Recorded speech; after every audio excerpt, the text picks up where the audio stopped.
And here we are again. It's 2022 and I thought what's a better way to start the year than with a very instrumental video on some controlling of the plane as well as the camera and how to use them in conjunction.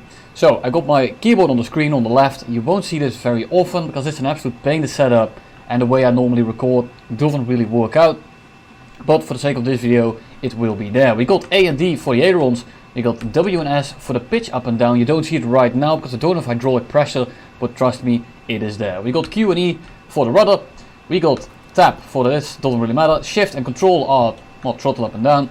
F and V are my flap keys. F will be up, V will be down. I can go through them, I can cycle through them, so I don't need to drop my gear to go to takeoff or to landing, which is helpful in the fight because I can simply select what I want. The R key, rockets, doesn't really matter. The X is going to be the boost key, but you won't be seeing much of that either. The main thing we're going to be looking at is the Alt key, which is the free look. So let's get started, figuratively and literally. And before we get started, I want to talk a little bit about control settings and just the setup that you run in general. Using someone else's setup is not going to make you a better pilot. Use something that works for you. If you have a setup that's completely flawed because you don't have everything that you need bound, then yes, change it. If you have everything bound, do not change what you are using as long as everything is accessible. If you have like the pitch up key on the other side of the keyboard, then yeah, it's not handy. But most of the time, if you have something you are used to, you're better off perfecting that one other than copying someone else's. And if I start using Frozen Hydras control settings, I won't become a better duelist. That's just not how it works. It will make me worse because I have to adapt again. Same with sensitivity, use what you like. So, before we start going into actual details on how to fly it, we want to look at some of the basics. You got the little cursor here, which is the outside big circle, and you got the crosshair, which indicates where your nose of your plane is pointing. And as long as you hold your mouse and you don't hold any of your keyboard controls, this will be followed. You can override this by simply holding one of the keys. Look at this, I'm holding the pitch key, and now it doesn't matter where I'm looking, the plane will go whatever I'm doing with the keyboard. The second I let go of it, there we go, it will roll over to the circle and maintain its current heading. And there are some ways to go around this because this is not always a good thing. You can lock the circle with the cursor or the crosshair, which sometimes you want to do. And you do this by simply getting it off screen and then press one of your main control inputs. Because you can tell, look at that, it always will go back to the middle of that circle. But if you get it off screen and you press one of your main controls, which is pitch up or down or roll left and right, it'll work with Q and E on the rudder.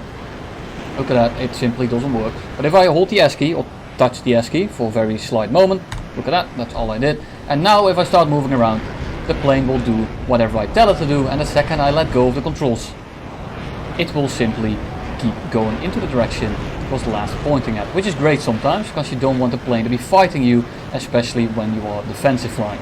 But more on that in a future video. You can unlock the cursor again by simply pressing Alt or letting go of Alt or whatever key you use for that, and it will lock itself or unlock itself again, and you can fly that way. So what's the benefit of mouse aim, you might ask? Well, there are some tricks with it, but in general it's for aiming and very fine tuning. This is more smooth, but it's a lot more crude. It's a lot smoother for defensive flying especially, but if I want to aim at say a koala in that tree, a squirrel in that tree, or maybe some deer in between those trees, aiming with your mouse is going to be a lot more precise. Whereas the crude movement is a lot more energy efficient, because it will do exactly what you want.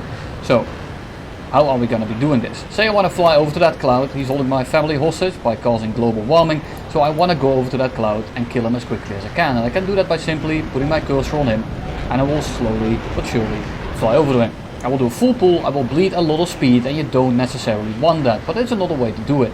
And this is where the mouse aim really comes in handy. So let's go to another cloud, let's go over to that one. And this time I'm gonna be trying to hold my speed and try to not black out.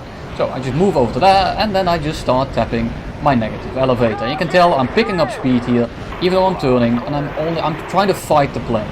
In general, fighting the plane doesn't really work. You want to be controlling the plane, you got to stick between your legs here, and you want to be tugging on the plane. You don't want the plane to be tugging you. Doing that way, it is very inconvenient, especially when you start defensive flying, and more of that right now. I'm going to be looking behind myself and I see there's a Gamma 6. I did it with Alt, which is preferred because now I can simply do this, I can roll around and I can do whatever I want while maintaining my current direction. If I were to do it without the Alt key, look behind me, and then start defensive flying, look at what happens every time I let go of one of my keyboards. My plane starts fighting me, and you want to be in control of the plane. This does make you a lot more unpredictable, but that's mainly because you yourself also will not know where your plane is going to be heading. You don't want that. So my tip is look behind you, hold Alt, and now you can simply do whatever you want. If this doesn't work for you and you start going into a dogfight, then you can actually start letting go of Alt when you have continuous input of your keyboard. I get someone on my 6, I'm simply turning away, I'm dodging his guns, I'm trying to outrun him, I'm trying to get him closer to me, and then the second he's close enough, I can let go of Alt. I can simply hold one of the keys down, and as long as I keep holding one of the main controls down, I will do whatever the plane wants me to. It's the other way around, of course, because we're not fighting the plane. We are flying the plane, we're not fighting the plane.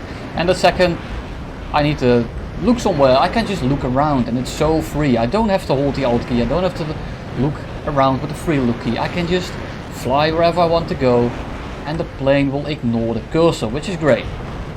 Say I want to dip out of the fight, I can simply do this again, let go of Alt, or press Alt in, and look behind me and run away. There's a lot of ways to do this, and it's gonna be whatever works for you. There are multiple ways to fly a plane, you don't have to copy what I'm doing, as long as it works for you. You want to be aware, keep in mind, as long as you keep one of your keys down, the plane will go whatever key you're pressing.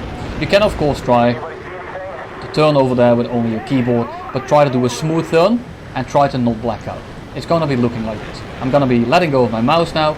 I need to tap the keys and I need to make sure that it stays level. It's basically not doable. You don't want this.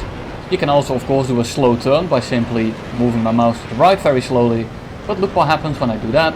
I'm gonna be rudder turning, I'm banking, I'm deflecting the ailerons, the rudder, as well as the elevator, and all of that combined will be less energy efficient. And on top of that, I have no idea where I'm going. I'm turning in to the right. Do I know where I'm going? I have no damn clue. So by simply looking over there, putting the mouse on it, and then tapping the W key or whatever you have bound for it, look how much easier this is. I need one finger to do this. I don't have my mouse in hand right now. I'm just tapping my pitch down key, making it so I do a slow turn and it won't make me pass out. Or bleed speed. Or both. Doesn't really matter. It's just more smooth, it's easier, so why not? And again, on the defensive line, it's simply so easy to do it like this. I have my mouse here, I'm trying to turn into this guy. I can just tap my W key now. To like do a slow turn, I want to pull him closer while not giving him the rear aspect, or not complete rear aspect, and then once he starts getting closer, I can just hold the S key, just pretend someone is flying over me right now or under me, and we can just pitch up over him. And every time I'm about to pass out, I can just tap my W key, my pitch down key, and look how easy that is. It's so easy to fly in this game, if you know how to do it. A lot of you guys are not aware, and you can tell by my keyboard controls, I keep holding Alt key. I'm basically always holding my Alt key. I'm holding my Alt key, I'm looking around, I'm like, oh, I want to go over there. Oh, let's pitch up a bit. Let's wait a bit, and now we can start turning in. And my mouse is not doing anything, it's only doing the camera control, which is great. But you don't want a plane to be flying in random directions. If you let go of Alt on accident, then yeah, it's gonna like, let's look at that, look, it's gonna do that. But it's not a big deal, just get it off the screen, press one of your controls, and there we go. It's fucking stuck again. It is that simple. And that's basically all there is to controlling your mouse, controlling your camera, and just flying around without it being that hard. Not sure how this works on a controller, as I don't have one. Well, I do have one, but I have no idea how to use it, so I'm not going to be commenting on that. And on my control settings, I can show you of course, but at the end of the day, this doesn't matter. As long as you have all your keys set up, as long as you have everything within reach, and if you don't have something like I had for the longest time, about 8,000 games, I had pitch up on the spacebar, and I didn't have a pitch down bound, so I couldn't do this. I couldn't neg-Z in a dogfight. I had no negative elevator bound, which really handicaps you, and then yes, you should change your control setup. But that's all there is to it. Hope this was helpful. Hope the keyboard on the bottom left was clear enough. I will see you all very soon with a normal video, but I will be working on the defensive flying guide, which is going to be a lot more extensive. See you all in the next one. Have a good day.